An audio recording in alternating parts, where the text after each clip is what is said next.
ബാലചന്ദ്രൻ വീട്ടിലേക്ക് പോവാതെ വഴിയരികിൽ കാറ് നിർത്തിയിട്ട് അലീന ഫോണിലൂടെ പറഞ്ഞ കാര്യങ്ങൾ ഓർത്ത് ഇങ്ങനെ ഓരോന്ന് ആലോചിച്ചുകൊണ്ടിരിക്കുകയാണ്. എന്നിട്ട് കാറിൽ നിന്ന് പുറത്തിറങ്ങിയിട്ട് വെള്ളം കുടിക്കുകയൊക്കെ ചെയ്യുന്നുണ്ട്. വീണ്ടും കാറിലേക്ക് കയറിയിട്ട് വീണ്ടും ഓരോ കാര്യങ്ങളും എൻ്റെ അമ്മയും സഹോദരങ്ങളും അല്ലേ, എൻ്റെ അമ്മ അച്ഛൻ സഹോദരങ്ങൾ എന്നൊക്കെ ഞാൻ കരുതിയതല്ലേ എന്നൊക്കെ അലീന ഇങ്ങനെ പറയുന്നത് ഓർക്കുകയാണ്. എൻ്റെ അനുജനല്ലേ മോളെ, ഞാൻ എങ്ങനെ അവനെതിരെ കേസ് കൊടുക്കും എന്നൊക്കെ പറഞ്ഞതും ഒക്കെ ഇങ്ങനെ ഓർക്കുക കേട്ടോ. എന്നിട്ട് ഇങ്ങനെ സംതിങ് റോങ് എന്ന്, എന്തോ ശരിയല്ല, ഇതൊന്നും ശരിയല്ല, എന്തോ കുഴപ്പമുണ്ട് എന്നിങ്ങനെ പറഞ്ഞിരിക്കുകയാണ്. പിന്നീട് കാണിക്കുന്നത് കൃഷ്ണമോളെയും അലീനയാണ്. കൃഷ്ണമോള് കുളിയൊക്കെ കഴിഞ്ഞ് വരുമ്പോൾ നീ തലയും നനച്ചോ മോളെ എന്ന് ചോദിക്കുമ്പോൾ അതേ, തലയും നനച്ച ഒരു തലയ്ക്ക് ഒരു തണുപ്പ് കിട്ടട്ടെ എന്ന് വിചാരിച്ചു ചേച്ചി എന്ന് പറയുമ്പോൾ ആ തല നനച്ചതോട് കൂടിയിട്ട് ഇനി വല്ല കോൾഡും പിടിക്കുമോ, വെള്ളം മാറി തല നനച്ചതുകൊണ്ട് എന്ന് ചോദിക്കാൻ അലീന. അതൊന്നും ഉണ്ടാകത്തില്ല ചേച്ചി എന്ന് പറയണം. ചേച്ചി നമുക്ക് ഫുഡ് ഓർഡർ ചെയ്താലോ, ചേച്ചിക്ക് എന്താ വേണ്ടതെന്ന് ചോദിക്കുമ്പോൾ എനിക്ക് മസാലദോശ മതി എന്ന് പറയണം. അങ്ങനെ കൃഷ്ണമോള് ഫോൺ ചെയ്തിട്ട് 2 മസാലദോശ ഓർഡർ ചെയ്യുന്നുണ്ട് കേട്ടോ. അലീന പറയുന്നുണ്ട് ആ തോർത്ത് നനഞ്ഞിരിക്കില്ലേ മോളെ, അതൊന്നും ഇങ്ങോട്ട് തന്നെ, ഞാൻ എൻ്റെ കൈയും മുഖവും തുടക്കിയിട്ട് എന്ന് പറയുമ്പോൾ കൃഷ്ണമോള് ആ തോർത്ത് കൊണ്ട് അലീനയുടെ കൈയും മുഖമൊക്കെ തുടച്ചു കൊടുക്കുക കേട്ടോ. മതിയോ, ഇത്രയും മതിയോ എന്ന് ചോദിക്കുകയാണ്. ആ മതി മോളെ, നിനക്ക് എന്നോട് എത്ര ഇഷ്ടമാണ് മോളെ, ഇത്രയും എന്താ ഇഷ്ടം എന്നൊക്കെ ചോദിക്കുകയാണ് അലീന കേട്ടോ. അപ്പോൾ പറയുന്നുണ്ട് ചേച്ചി എൻ്റെ സ്വന്തം ചേച്ചിയല്ലേ, എൻ്റെ സ്വന്തം ചേച്ചിയായിട്ടാണ് എനിക്ക് തോന്നുന്നത് ചേച്ചി എന്നോട് സംസാരിക്കുമ്പോൾ, അതുകൊണ്ടാണെന്ന് പറയുകയാണ് കൃഷ്ണമോൾ. ആ സമയത്ത് കൃഷ്ണമോളുടെ ഫോൺ റിങ് ചെയ്യുന്നുണ്ട്. അമ്മയാണ് വിളിക്കുന്നത് എന്ന് പറഞ്ഞിട്ട് ഫോൺ എടുക്കുകയാണ്. ആ സമയത്ത് വൈജയന്തി ചോദിക്കുന്നുണ്ട് നീ എവിടെയാണെന്നറിയാൻ വിളിച്ചതാണ്, 2 ദിവസമായല്ലോ വീട്ടിൽ നിന്ന് പോയിട്ട് എന്ന് പറയുകയാണ് കേട്ടോ ദേഷ്യത്തോടെ. ഞാൻ എൻ്റെ ഹോസ്പിറ്റലുണ്ട് അമ്മ എന്ന് പറയാണ് കൃഷ്ണമോള്. നീ ഇന്നലെ ഹോസ്പിറ്റലിലേക്ക് പോയി, ഇന്ന് ആരോട് ചോദിച്ചിട്ടാണ് പോയത് എന്ന് ചോദിക്കുകയാണ് വൈജയന്തി കേട്ടോ.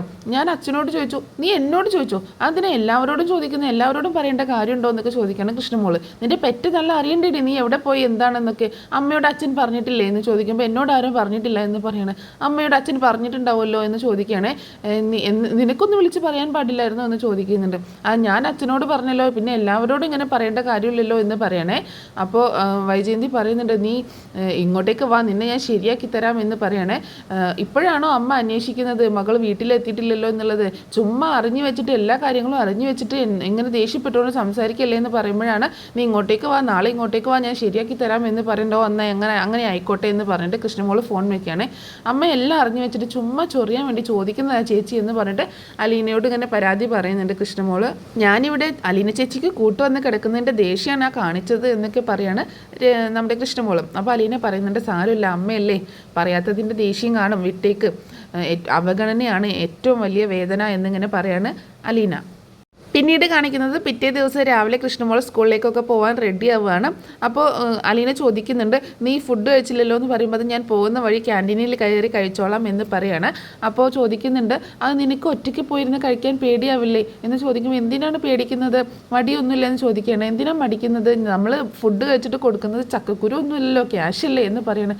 എന്നാലും ആൾക്കാർ തുറിച്ച് നോക്കില്ലേ എന്ന് ചോദിക്കുമ്പോൾ അവരെന്നെ തുറിച്ച് നോക്കുമ്പോൾ ഞാൻ അവരെയും തുറിച്ച് നോക്കും, പിന്നെ രണ്ടാമതൊന്നും അവർ നോക്കത്തില്ല എന്ന് പറയണം. നീ നല്ലൊരു ചുണക്കുട്ടിയാണല്ലോ എന്ന് പറയുന്നുണ്ട്. പിന്നെ അങ്ങനെ വേണ്ടേ, എന്നാൽ ചേച്ചി ഞാൻ പൊക്കോട്ടെ, ഇന്ന് ഉച്ച വരെ ക്ലാസ് ഉള്ളൂ, ഉച്ച കഴിഞ്ഞ് ലീവാണ്, പിന്നെ ഞാൻ ഇങ്ങോട്ടേക്ക് വരണോ എന്ന് ചോദിക്കുമ്പോൾ ഞാൻ പറയാം, ഞാൻ ഡോക്ടറോട് ചോദിച്ചിട്ട് ഞാൻ നിന്നെ വിളിച്ചോളാം, നിൻ്റെ ഡ്രസ്സ് കൊണ്ടുപോകുന്നില്ലേ എന്ന് ചോദിക്കുമ്പോൾ അതൊക്കെ ഞാൻ ചേച്ചിയുടെ ബാഗിൽ വെച്ചിട്ടുണ്ട്, ചേച്ചി വരുമ്പോൾ കൊണ്ടുവന്നാൽ മതി എന്ന് പറയണം. എന്നാൽ ഞാൻ പൊക്കോട്ടെ എന്ന് ചോദിച്ചിട്ട് കൃഷ്ണമോള് പോകുന്നുണ്ട് കേട്ടോ. പിന്നീട് അലീനൊന്ന് മയങ്ങാൻ കിടക്കുന്ന സമയത്താണ് ഡോക്ടർ റൗണ്ട്സിന് വരുന്നത്. ഡോക്ടർ വന്നിട്ട് എങ്ങനെയുണ്ട് അലീന, എന്തൊക്കെ ബുദ്ധിമുട്ടുകളാണ് ഉള്ളത് എന്നൊക്കെ ചോദിച്ച് പരിശോധിക്കുന്നുണ്ട്. അതിനുശേഷം പറയുന്നുണ്ട് എന്തായാലും ഇന്ന് ഡിസ്ചാർജ് എഴുതുന്നില്ല, നാളെ ആവട്ടെ എന്ന് പറയാണ്. അങ്ങനെ ഡോക്ടർ പോവാട്ടോ. അതേസമയം തന്നെ ബാലചന്ദ്രൻ അങ്ങോട്ടേക്ക് വരുന്നുണ്ട്. ബാലചന്ദ്രൻ വന്ന ഉടനെ ചോദിക്കുന്നുണ്ട് ഡോക്ടർ എന്താ പറഞ്ഞതെന്ന് ചോദിക്കുമ്പോൾ നാളെ ഡിസ്ചാർജ് ചെയ്യാമെന്ന് പറഞ്ഞു എന്ന് പറയണോ, ആശ്വാസമായി എന്ന് പറയുന്നുണ്ട് ബാലചന്ദ്രൻ. കൃഷ്ണമോൾ എപ്പോഴാണ് പോയത് എന്ന് ചോദിക്കുമ്പോൾ 1 അരമണിക്കൂർ പോലും ആയിട്ടില്ല എന്ന് പറയണം. നിനക്ക് ഇവിടെ അസൗകര്യങ്ങളൊന്നും ഇല്ലല്ലോ എന്ന് ചോദിക്കുമ്പോൾ ഇല്ല കുഴപ്പമൊന്നുമില്ല എന്ന് പറയണം. ആശ്വാസം, ഒരു വലിയ പരീക്ഷണം കഴിഞ്ഞു, ഇനി അടുത്തത് വരാനിരിക്കുന്നതേ ഉള്ളൂ എന്ന് പറയണം ബാലചന്ദ്രൻ. അത് കേട്ടിട്ട് സംശയത്തോടെ ഇങ്ങനെ നോക്കുക കേട്ടോ അലീന. എന്നിട്ട് പറയുന്നുണ്ട് നീ പോലീസിൽ കൊടുത്ത മൊഴി ആരൊക്കെ വിശ്വസിച്ചിട്ടുണ്ട് എന്ന് എനിക്കറിയത്തില്ല, നീ ആരെയാണ് രക്ഷിക്കാൻ ശ്രമിച്ചതെന്നും അത് എന്തുകൊണ്ടാണെന്നും ഞാൻ മനസ്സിലാക്കി വരുന്നതേ ഉള്ളൂ എന്ന് പറയണം ബാലചന്ദ്രൻ. ഇത് കേട്ടിട്ട് ആകെ ഷോക്കാവുകയാണ് അലീന. നീ സുഖപ്പെട്ട് വരിക എന്നുള്ളതാണ് ഏറ്റവും വലിയ സംഗതി എന്ന് പറയാണ് ബാലചന്ദ്രൻ. അലീന ആകെ ടെൻഷനായിക്കൊണ്ട് ഇങ്ങനെ കിടക്കുമ്പോൾ നീ ടെൻഷൻ ആവണ്ട, നിൻ്റെ ഭാഗത്തു നിന്ന് തെറ്റൊന്നും സംഭവിച്ചിട്ടില്ല എന്നുള്ളത് എനിക്കറിയാം എന്ന് പറയാണ് ബാലചന്ദ്രൻ. ആകെ ടെൻഷനായിക്കൊണ്ട് തന്നെയാണ് അലീന അതൊക്കെ കേട്ടുകൊണ്ടിരിക്കുന്നത് കേട്ടോ. നോക്കാമല്ലേ എന്താണ്, എവിടെ വരെ പോവും എന്ന് നോക്കാമല്ലേ എന്നിങ്ങനെ പറയുന്നുണ്ട് ബാലചന്ദ്രൻ. അന്നേരം അലീന ചോദിക്കുന്നുണ്ട്, മാഡം ഇതുവരെ ഹോസ്പിറ്റലിലൊന്നും വന്നില്ലേ എന്ന് ചോദിക്കുകയാണ്. അത് കേട്ടപ്പോൾ ബാലചന്ദ്രൻ ഒന്ന് വല്ലാതാവുന്നുണ്ട്. എന്നിട്ട് ചോദിക്കുന്നുണ്ട്, നീ പ്രതീക്ഷിച്ചോ ഹോസ്പിറ്റലിലേക്ക് വരുമെന്ന് പ്രതീക്ഷിച്ചോ എന്ന് ചോദിക്കുമ്പോൾ അലീന പറയുന്നുണ്ട്, ഞാൻ ആ വീട് നോക്കിക്കൊണ്ടിരുന്നവളല്ലേ. എന്നാൽ അലീന പറയുമ്പോൾ ബാലചന്ദ്രൻ ചോദിക്കുന്നുണ്ട്, നിൻ്റെ വീട് പോലെയല്ലേ, നിൻ്റെ സ്വന്തം വീട് പോലെയല്ലേ എന്നിങ്ങനെ ചോദിക്കുകയാണ്. അത് കേട്ടിട്ട് ഒന്ന് ഷോക്കാവുന്നുണ്ട് കേട്ടോ. എന്നിട്ട് പറയുന്നുണ്ട്, അതിൻ്റെ അർത്ഥം ഇതുവരെ അവൾക്ക് മനസ്സിലായിട്ടില്ല. അതിൻ്റെ അർത്ഥം എനിക്കും ഇതുവരെ മനസ്സിലാക്കാൻ പറ്റിയിട്ടില്ല. ഞാൻ മനസ്സിലാക്കി വരുന്നതേ ഉള്ളൂ. എനിക്കും കുറച്ച് കാര്യങ്ങൾ മനസ്സിലാക്കാനുണ്ട്. ഞാൻ കൂടുതൽ മനസ്സിലാക്കേണ്ടിയിരിക്കുന്നു എന്ന് പറയണം ബാലചന്ദ്രൻ. സാർ എന്തായി പറഞ്ഞുകൊണ്ടിരിക്കുന്നത്, സാർ എന്തായി പറയുന്നത് എന്ന് ചോദിക്കുകയാണ് അലീന ആ സമയത്ത്. ഒന്നുമില്ല, സമയമുണ്ടല്ലോ നമ്മുടെ മുന്നിൽ എന്ന് പറയണ ബാലചന്ദ്രൻ. ആ സമയത്ത് ബാലചന്ദ്രൻ ഒരു കോള് വരികയും അതെടുത്തുകൊണ്ട് പുറത്തേക്ക് പോവുകയും ചെയ്യുന്നുണ്ട്. അലീന ആകെ ടെൻഷനായി കൊണ്ട് ആലോചിച്ചിരിക്കിടക്കുക കേട്ടോ. പിന്നീട് കാണിക്കുന്നത് രേവതിക്കുട്ടിയും ഗ്രേസമ്മയും മാമച്ചാനും കൂടെ ഹോസ്പിറ്റലിലേക്ക് വരുന്നതാണ്. വളരെ ടെൻഷനായി കൊണ്ടാണ് രേവതിക്കുട്ടി വരുന്നത് കേട്ടോ. എന്നിട്ട് ഇനിയിപ്പോൾ എവിടെ പോയി അന്വേഷിക്കും അലീനയുടെ റൂമിൽ എന്ന് ഗ്രേസമ്മ ചോദിക്കുമ്പോൾ ഇവിടെ ആരെങ്കിലും ഉണ്ടാവും ചേച്ചിയുടെ വീട്ടിൽ നിൽക്കുന്ന, അവർ കാണാൻ പറ്റുമെന്ന് പറയണം. അവരൊക്കെ നിനക്കറിയാവോ എന്ന് ചോദിക്കുകയാണ്. അങ്ങനെ ഒരാളോട് ചോദിക്കുന്നുണ്ട് റൂം എവിടെയാണെന്ന് ഗ്രേസമ്മ ചോദിക്കുന്നുണ്ട് കേട്ടോ. അപ്പോൾ അവിടെ എൻക്വയറിയിൽ ചോദിച്ചാൽ മതി എന്ന് പറയാണ്. അങ്ങനെ പിന്നീട് കാണിക്കുന്നത് അലീനയുടെ അടുത്തേക്ക് ഓടി വരികയാണ് രേവതിക്കുട്ടി. അലീന ചേച്ചി എന്ന് വിളിച്ചുകൊണ്ട്. അലീനയ്ക്ക് ഭയങ്കര സന്തോഷമാവും കേട്ടോ. അപ്പോൾ ഗ്രേസമ്മയും മാമച്ചാനും അങ്ങോട്ടേക്ക് വരുന്നുണ്ട്. എന്ത് കിടപ്പാ ചേച്ചി, എനിക്ക് സങ്കടം വരുന്നു ചേച്ചി, എന്തേ ചെയ്ത് എന്നൊക്കെ പറഞ്ഞ് ഇങ്ങനെ ഒരുപാട് സങ്കടപ്പെടുകയും സംസാരിക്കുകയൊക്കെ ചെയ്യുന്നുണ്ട്. ഗ്രേസമ്മയും വന്നിട്ട് പറയുന്നുണ്ട്, എന്ത് കിടപ്പാ കൊച്ചി, ഇതിപ്പോൾ എങ്ങനെയുണ്ട്, വേദന ഉണ്ടോ എന്നൊക്കെ ചോദിക്കുമ്പോൾ കുഴപ്പമൊന്നുമില്ല, ഡോക്ടർ ഡിസ്ചാർജ് എന്നാ പറഞ്ഞതെന്നൊക്കെ ചോദിക്കുമ്പോൾ അത് 2 ദിവസം പിടിക്കുമായിരിക്കും എന്ന് പറയാണ് അലീന. അങ്ങനെ ചോദിക്കുന്നുണ്ട്, അവിടെ വന്ന സമയത്ത് തുള്ളിച്ചാടി നടന്ന കൊച്ചാണ്, ഇപ്പം എങ്ങനെ കിടക്കുന്നു എന്ന് പറയുമ്പോൾ ഇതിപ്പോൾ ശരിയാവും ആൻറ്റി, കുഴപ്പമൊന്നുമില്ല, ഇനി അത് കഴിഞ്ഞ് തുള്ളിച്ചാടാലോ എന്ന് പറയണേ. അപ്പോൾ രേവതിക്കുട്ടി പറയുന്നുണ്ട്, അങ്ങോട്ട് വാ, തുള്ളി ചാടാൻ, ഞാൻ ചേച്ചിയെ തുള്ളി ചാടിക്കാം എന്ന് പറഞ്ഞ് വഴക്കുണ്ടാക്കുകയാണ്. എന്നിട്ട് പറയുന്നുണ്ട്, ഞാൻ എന്തോരം വിഷമിച്ചു എന്നറിയോ, എൻ്റെ വിഷമം ആർക്കും അറിയില്ല ചേച്ചി, ഞാൻ അപ്പോഴേ പറഞ്ഞതല്ലേ ഫോൺ ചെയ്തിട്ട് അങ്ങോട്ടേക്ക് പോവണ്ട എന്ന് പറഞ്ഞിട്ട്. അപ്പോൾ അലീന ഇങ്ങനെ കണ്ണോണ്ട് കാണിക്കുക കേട്ടോ. അപ്പോൾ അവൾ മിണ്ടാതിരിക്കുന്നുണ്ട്, രേവതിക്കുട്ടി മിണ്ടാതിരിക്കുന്നുണ്ട്. അതിനുശേഷം ചേച്ചിയുടെ മുറിവ് എവിടെയാണെന്നൊക്കെ ചോദിക്കുന്നുണ്ട്. അപ്പോൾ വയറ് കാണിച്ചു കൊടുക്കുന്നുണ്ട്. ഇപ്പോഴും ബാൻഡേജ് ഉണ്ടല്ലോ, എന്നെ ഒന്ന് കാണിക്കുമെന്ന് ചോദിക്കുകയാണ് രേവതിക്കുട്ടി. ഒന്ന് ബോഡിയോടുന്ന് അവൾ കാണാൻ വന്നേക്കുന്നു എന്ന് പറഞ്ഞ് കളിയാക്കുന്നുണ്ട്. അങ്ങനെ ഗ്രേസമ്മയോടും മാമച്ചായനോടൊക്കെ സംസാരിക്കുകയൊക്കെ ചെയ്യുന്നുണ്ട്. മാമച്ചായനോട് അവിടെ ഇരിക്കാനൊക്കെ അലീന പറയുന്നുണ്ട് കേട്ടോ. ഞാൻ എന്തോരം വിഷമിച്ചു എന്നറിയാവോ ചേച്ചി, എത്ര തവണ വിളിച്ചു, അപ്പോഴേ ഞാൻ പറയുന്നതാണ് എന്തോ കുഴപ്പം പറ്റിയിട്ടുണ്ട് എന്ന് ഞാൻ പറയുന്നതാണെന്ന് പറയുമ്പോൾ ഗ്രേസമ്മ പറയുന്നുണ്ട്, അത് ശരിയാണ്, ഇവൾ പറഞ്ഞുകൊണ്ടിരിക്കുന്നുണ്ടായിരുന്നു അലീന ചേച്ചിക്ക് എന്തോ കുഴപ്പം പറ്റിയിട്ടുണ്ട് എന്നുള്ളത് പറഞ്ഞുകൊണ്ടിരിക്കുകയായിരുന്നു എന്ന് പറയുകയാണെ. അവിടെ നീ വിളിച്ചതിന് ശേഷം, നീ ഹോസ്പിറ്റലിലാണെന്ന് അറിഞ്ഞതിന് ശേഷം ഞങ്ങൾ ഇരിക്കപ്പുറത്ത് തന്നിട്ടില്ല, പോവാം എന്ന് പറഞ്ഞിട്ട് എന്ന് പറയാണ് ഗ്രേസമ്മ. എന്നിട്ട് പറയുന്നുണ്ട്, അപ്പോൾ രേവതിക്കുട്ടി പറയാണ്, എനിക്ക് അറിയാമായിരുന്നു എന്തോ കുഴപ്പം സംഭവിച്ചിട്ടുണ്ട് എന്നുള്ളത്, അതുകൊണ്ടാണ് ഞാൻ അങ്ങനെ പറഞ്ഞത് എന്നൊക്കെ പറയുന്നുണ്ട് രേവതിക്കുട്ടിയും. എന്നിട്ടിങ്ങനെ അലീനയെ കെട്ടിപ്പിടിച്ചുകൊണ്ട് ഇങ്ങനെ കരയാട്ടോ. കെട്ടിപ്പിടിച്ച് കരയുമ്പോൾ മാമച്ചായും കാണിച്ചു കൊടുക്കുന്നുണ്ട്, ഇതേ കരയുന്നു എന്ന് പറയണേ. അപ്പോൾ ഗ്രേസമ്മ ഒരു സ്നേഹത്തോട് വാത്സല്യത്തോടെ ഇങ്ങനെ നോക്കുകയാണ്. രേവതിക്കുട്ടി പറയുന്നത്, ആർക്കും അറിയത്തില്ല എൻ്റെ വിഷമം എന്ന് പറഞ്ഞുകൊണ്ട് ഇങ്ങനെ അവളുടെ അലീനയുടെ തോളിൽ തല വെച്ചുകൊണ്ട് കരയാട്ട. അയ്യോടി ഒരു കുഞ്ഞ് വന്നേക്കുന്നു എന്ന് പറയണേ. ഒരു കുഞ്ഞ് തള്ളയുടെ അടുത്തേക്ക് തള്ളേനെ കാണാഞ്ഞിട്ട് ഓടി വന്നതുപോലെ ഉണ്ടല്ലോ അവളുടെ കാട്ടിക്കൂട്ടൽ എന്ന് പറയുമ്പോൾ അലീന പറയുന്നുണ്ട്, എനിക്ക് കുഞ്ഞായിരിക്കുമ്പോൾ കിട്ടിയതാണ് അവളെ, ഞാൻ അങ്ങനെയാണ് അവളെ നോക്കിയത് എന്ന് പറയണേ.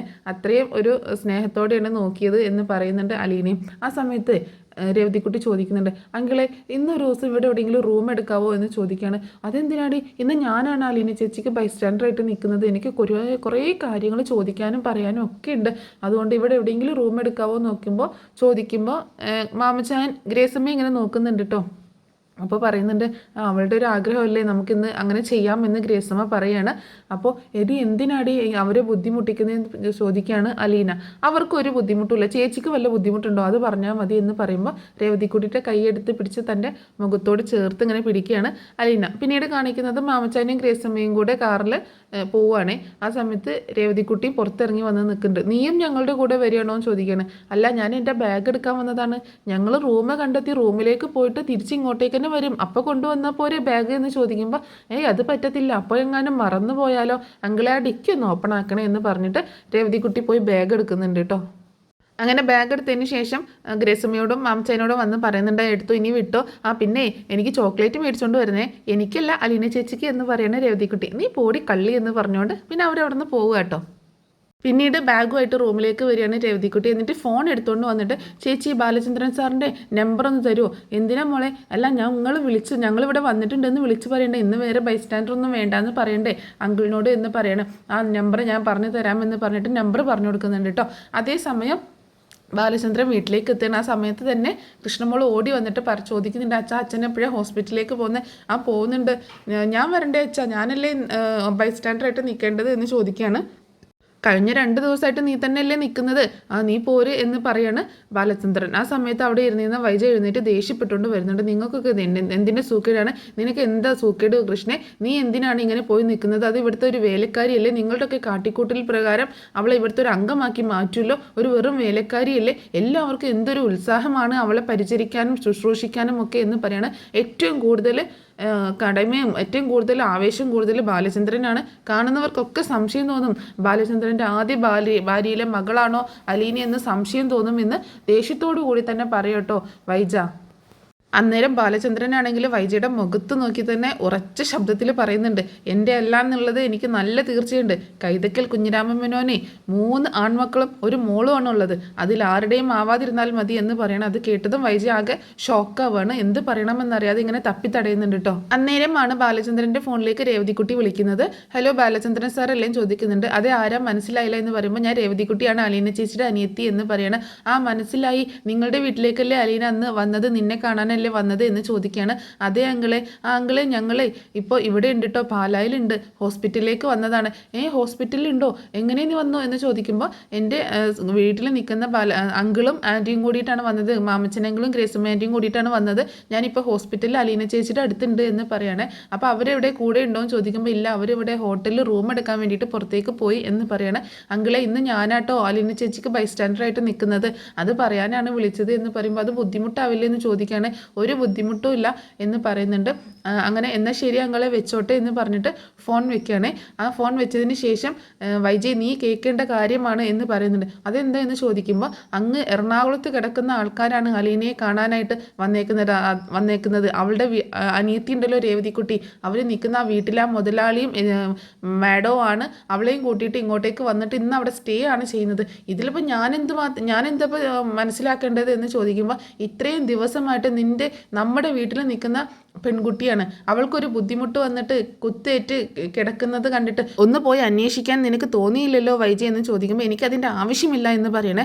അവർക്ക് എന്താണ് ആവശ്യം എറണാകുളത്ത് നിന്ന് വന്ന് ഇവിടെ വന്ന് അവളെ കാണാൻ എന്ന് ചോദിക്കുമ്പോൾ അവർക്ക് പല ആവശ്യങ്ങളുണ്ടാവും. വലിയ മുതലാളിയല്ലേ, വലിയ പണക്കാരനല്ലേ, ചെന്ന് കാണിച്ചാൽ ഉടനെ സമ്മാനങ്ങൾ വാരിക്കോരി നൽകുന്ന ആളല്ലേ, അവർക്ക് പല കാര്യങ്ങളും ഉണ്ടാകും എന്ന് പറയുമ്പോൾ ബാലചന്ദ്രൻ ചോദിക്കുന്നുണ്ട്, ഈ പറയുന്ന കൈതക്കൽ മാളിക വീട്ടിൽ കുഞ്ഞിരാമൻ മേനോനും ഒരു വലിയ മുതലാളിയായിരുന്നു, ഈ നെടുമ്പുരയ്ക്കൽ ബാലചന്ദ്രനും ഒരു കൊച്ചു മുതലാളിയാണ്. അപ്പം നിന്റെ കണക്കിൽ ഈ മുതലാളിമാരെല്ലാം ഒരുപോലെ ആയിരിക്കുമല്ലോ എന്ന് പറയുമ്പോൾ ഞാൻ നിങ്ങളെ ഉദ്ദേശിച്ചല്ല പറഞ്ഞത്, ഞാൻ എറണാകുളത്തുള്ള അയാളെ ഉദ്ദേശിച്ചാണ് പറഞ്ഞത് എന്ന് പറയണം വൈജ. അന്നേരം ബാലചന്ദ്രൻ ചോദിക്കുന്നുണ്ട്, അയാൾ മോശം സ്വഭാവക്കാരനാണെന്ന് നിനക്ക് എങ്ങനെ അറിയാമെന്ന് ചോദിക്കുമ്പോൾ പിന്നെ അങ്ങനെയല്ലാതെ അതും ഇവിടെ നിൽക്കുന്ന വേലക്കാരിക്ക് വേണ്ടിയിട്ട് വേലക്കാരി കുത്തേറ്റ് ഹോസ്പിറ്റലിൽ കിടക്കുമ്പോൾ അവിടുത്തെ വേലക്കാരിയെയും കൂട്ടിയിട്ട് സ്വന്തം കാറിൽ ഇവിടുത്തെ വേലക്കാരിയെ കാണാൻ വരുന്ന അയാൾക്ക് പിന്നെ എന്തിൻ്റെ സൂക്കേടാണ്, അയാൾ എങ്ങനെയുള്ള ആളാണെന്ന് ആർക്കറിയാം എന്നൊക്കെ വൈജി ഇങ്ങനെ മോശമായിട്ട് സംസാരിച്ചുകൊണ്ടിരിക്കുകയാണ്.